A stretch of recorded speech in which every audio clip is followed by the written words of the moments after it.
Baik, Assalamualaikum warahmatullahi wabarakatuh. Pada pertemuan perdana ini, Ibu akan memaparkan silabus mata kuliah kita, yaitu mata kuliah apa? Mata kuliah Marketing Pendidikan Islam.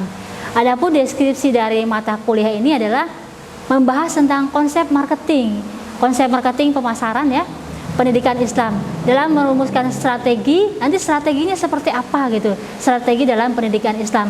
Kemudian sasaran pemasarannya melalui analisis pasar dan konsumen, serta relationship marketing dalam pemasaran jasa kependidikan Islam. Jadi lebih spesifik ke dalam kependidikan Islamnya kita ya. Kemudian pengalaman belajar mata kuliah ini nanti selain dari tatap muka, ada juga proses yang kita kemarin lakukan, yaitu dengan cara online ya. Kemudian ada presentasi ya pada saat tatap muka. Kemudian ada penugasan. Penugasan itu bisa dilakukan baik secara individu maupun secara kelompok. Adapun tugas-tugas secara individu nanti mekanismenya seperti apa akan Ibu sampaikan pada berikutnya. Kemudian untuk kelompok biasanya kita lakukan adalah dengan presentasi ya. Ada pemakalah, kemudian nanti teman-teman yang lain bisa menyanggah atau menambahkan. Kemudian ada diskusi yang Ibu harapkan tentunya diskusi yang aktif, bukan hanya nanti saja dari pemakalah, tetapi semuanya harus berperan aktif. Ketika ada pemakalah penyampaiannya kurang memuaskan, boleh ditambahkan oleh teman-teman sekalian gitu. Adapun uraian pokok pembahasan dari tiap pertemuan, nanti kita ada 16 kali pertemuan, di mana 16 kali pertemuan itu termasuk UTS dan UAS gitu ya. Di pertemuan pertama, pengantar perkuliahan, penjelasan silabus ya, dan langkah-langkah perkuliahannya seperti apa. Merumuskan tugas-tugas mahasiswa. Tugas-tugas mahasiswa seperti yang Ibu sampaikan tadi, dapat dilakukan secara individu maupun secara kelompok ya. Kemudian, dialog membuat kesepakatan bersama untuk mencapai tujuan bersama. Ketika nanti dalam perkuliahan, oh Ibu nanti saya tidak setuju nih dengan seperti ini, boleh kalian menambahkan harus seperti apa mekanisme perkuliahan kita. Selama memang itu tujuannya baik untuk mata kuliah marketing pendidikan, sama-sama kita akan rumuskan bersama. Yang penting tujuan utamanya tercapai begitu ya. Kemudian pengertian atau makna dari marketing pendidikan Islam secara bahasa dan terminologi ya. Untuk pertemuan kedua, kita akan membahas tentang orientasi pengelolaan pendidikan Islam. Yang berikutnya, yang masih pada pertemuan kedua, kita akan bahas lembaga pendidikan Islam dalam abad 21. Jadi nanti dalam pertemuan kedua ini, bagaimana seorang guru dalam abad 21 itu bisa menjadi guru yang betul-betul diharapkan oleh siswanya, bukan hanya saja dari prestasinya, tetapi dia juga berakhlakul karimah sesuai dengan tujuan pembelajaran dari marketing pendidikan Islam gitu. Kemudian analisa bisnis lembaga pendidikan Islam seperti apa akan kita bahas dalam pertemuan kedua ya.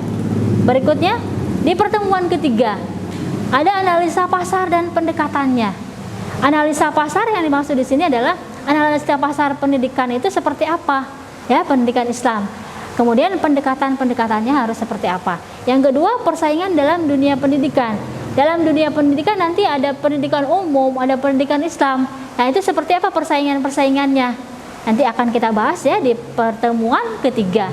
Di pertemuan keempat, kita akan membahas tentang perilaku konsumen dan hubungannya dalam lembaga pendidikan Islam.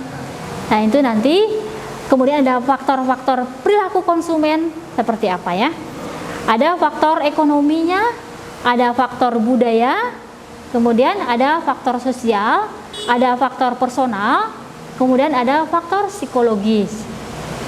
Pada pertemuan kelima, kita akan membahas tentang jasa pendidikan sebagai jasa massa atau matrik jasa dan derajat intensitas tenaga kerja. Masih di pertemuan kelima, kita akan membahas tentang perbedaan jasa pendidikan dan jasa yang lainnya gitu. Kemudian pada pertemuan ke-6 akan membahas tentang strategi pemasaran pendidikan Islam.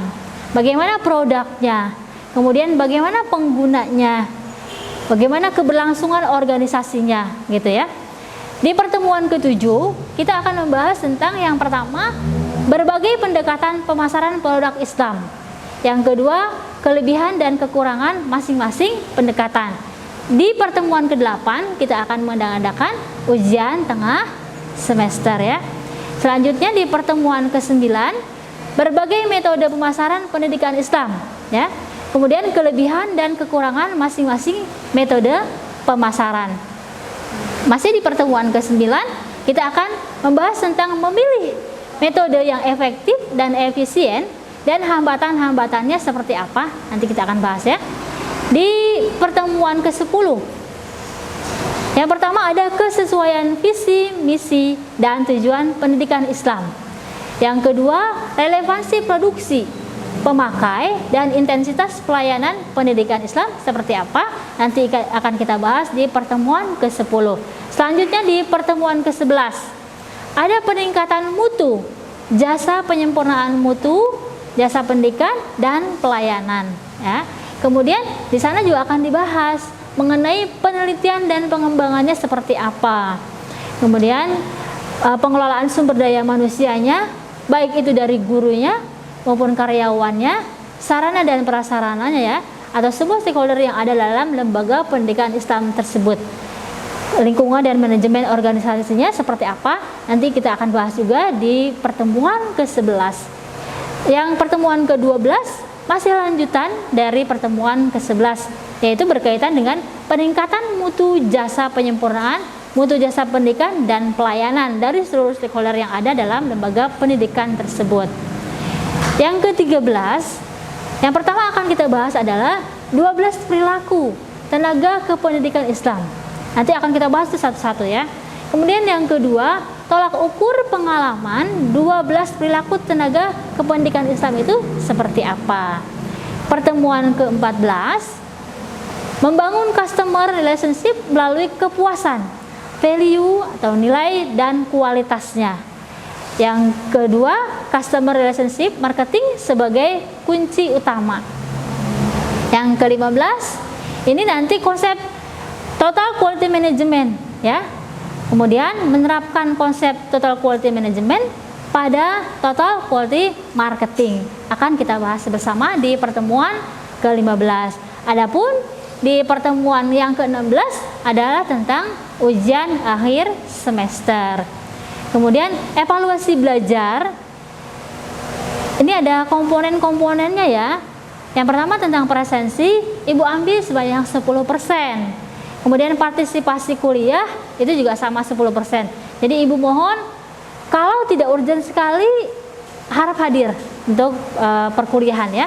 Jangan sampai hanya karena alasan-alasan yang tidak terlalu urgent kalian tidak hadir begitu. Ibu harapkan hadir. Kemudian tugas-tugas ini juga bobot penilaiannya 10%, baik tugas secara individu maupun secara kelompok. Nah, ini Ibu meminta setiap tugas harus dikumpulkan ya, karena ini tadi bobotnya adalah 10%. Ujian tengah semester bobotnya sebesar 30%.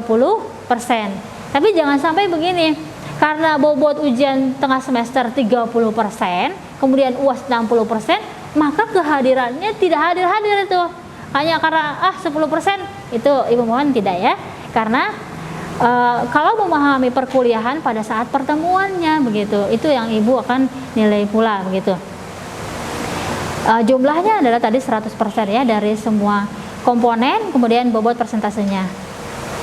Untuk daftar literatur ya atau referensinya, ini dapat kita ambil dari Universitas Indonesia, Lembaga Manajemen, Fakultas Ekonomi, buku materi 1, kemudian dari Segian Sondang ya, yang bukunya itu tentang manajemen abad 21, kemudian ada juga dari organisasi abad 21 ya, ini oleh Benis ya dan kawan-kawan.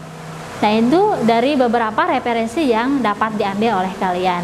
Mungkin itu saja pemaparan silabus marketing pendidikan Islam. Terima kasih. Wassalamualaikum warahmatullahi wabarakatuh.